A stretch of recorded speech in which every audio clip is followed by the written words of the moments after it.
가속 페달 밟고 떠난 괴물 태풍입니다. 이 흰남노는 과거 한반도에 큰 피해를 남겼던 태풍 사라나 매미보다 위력이 큰 괴물 태풍이다라는 예상이 꽤 많았었습니다. 화면부터 보겠습니다.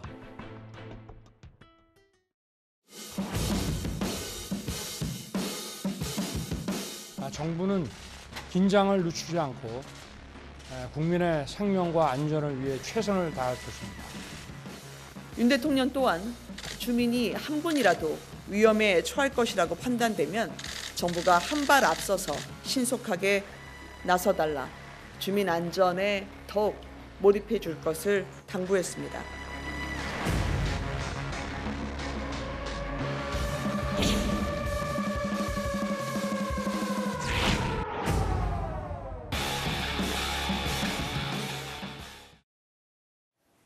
흰남노는 전에 없던 경험하지 못한 태풍이다. 경로 자체가 의미가 없다. 기상청 이렇게 지난주, 이번 주 초까지 여러 입장들을 냈었는데 일단 한반도를 빠져나갔고 좀 짚어볼 건 짚어봐야 될 것 같아요. 여러 기록에서 상위권에 올랐습니다. 흰남노가.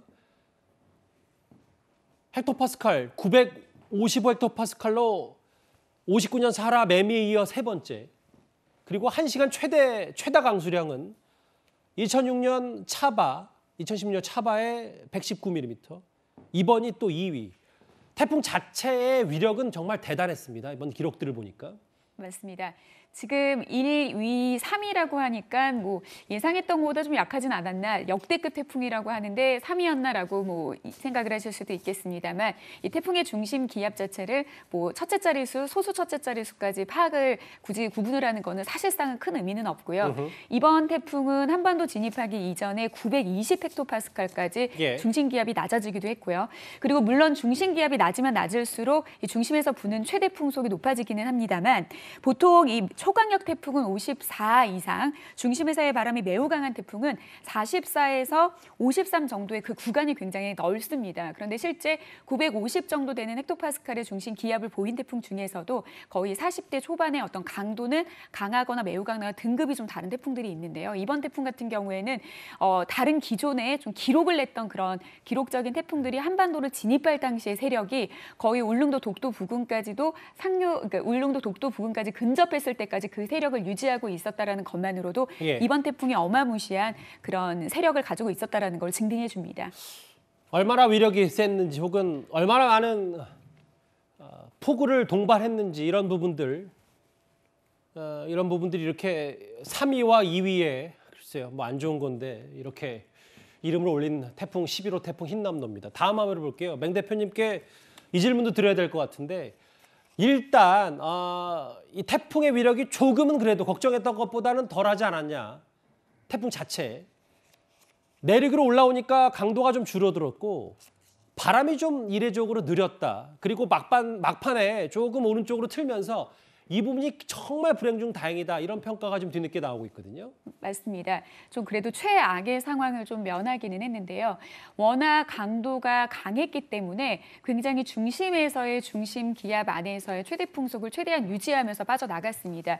그런데 이런 태풍이 우리나라를 지나가는 그 과정에서 해수 온도는 태풍이 발달하기 좋은 그런 고온의 해수역이 아니기 때문에 자연적으로 좀 흐트러질 수 있는데 이번 태풍 같은 경우에는 태풍을 발달시킬 수 있을 만한 조건은 좋았고 이 태풍을 조금 무너뜨릴 수 있을 만한 조건은 약했기 때문에 아무래도 중위도권에 진입을 했는데도 불구하고 세력을 낮추지 못했습니다. 특히 태풍은 이제 태풍의 벽이 한 12km에서 높게는 20km까지 굉장히 높은 벽을 쌓는데 이 태풍의 구조를 망가뜨리기 위해서는 상하간에 굉장히 강한 그 연직 바람이 불어야 됩니다. 그런데 연직 바람이 굉장히 약했기 때문에 태풍의 구조를 탄탄하게 갖추면서 동해상으로 빠져나간 것도 있었습니다. 맹 대표님, 일단 흰남노는 지나갔고 근데 앞으로 이렇게 우리나라에서 전에 없던 뭐 초강력 태풍이라든지 혹은 가을철 갑자기 북위 30도선 넘어서 커지는 태풍들 이제 이게 흰남노뿐만 아니라 앞으로도 자주 있을 가능성이 좀 있다면서요? 그렇죠. 이번 흰남노가 이제 좀 이례적이었던 것 중에 하나가